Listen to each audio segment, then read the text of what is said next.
Day 2 in the office, so you know it's time for makeup therapy. Let's go. Starting off, of course, with a moisturized base. This is that Essence. It's called Good Stuff. Then I'm using the Patrick Ta Major Skin Foundation. It is so hydrating and it looks so shiny and beautiful when you first put it on, so it's a little scary, especially if you're a little more on the oily side, which I am not. I'm more normal, but it actually does wear pretty well through the day. After that, I'm using the Patrick Ta Bronzer Duo in She's Sculpted. I figured, why not? Let's just stick to Patrick Ta products. After cream bronzer, I'm going in with the Patrick Ta Cream Blush. This one's in the shade Not Too Much, one of my all-time favorite blushes. After the creams, to make a seamless blend, I'm going to go in with concealer. This is the Too Faced Born This Way concealer, and I love it because it's super brightening, so I make sure to keep that through the center of my face. I like to tell my clients and everybody, don't forget to do this swirl on the inner corner of the eye. Most of us just have a natural shadow there, so it makes it look darker. Now I'm going to set everything lightly first with a brush with the Makeup by Mario setting powder. I find that using a brush first to lightly set and take the sticky away kind of takes the pressure off of using a triangle puff. So when I go back in with my triangle puff, I get more of a brightening effect than I do anything else, which is what I want. If I try to immediately go in with the puff, it just doesn't give me an even set, if that makes sense. Now for the star of the show, this is the Maybelline Superstay Powder Foundation. I'm obsessed with this stuff, y'all. And if you notice, I like to really focus that on the jawline because I feel like that's where I kind of lose coverage the quickest. Now time to go back into the powders. Going back with that Patrick Ta bronzer, She's Sculpted to set the bronzer.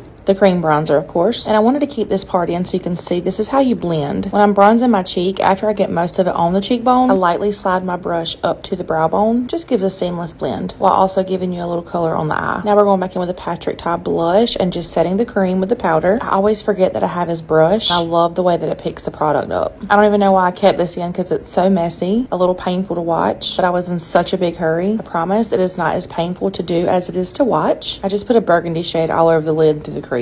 I filled my brows in just a little bit and used a brow gel to set them, then finished with the lip. Okay, I've got to get out the door. Love you, bye.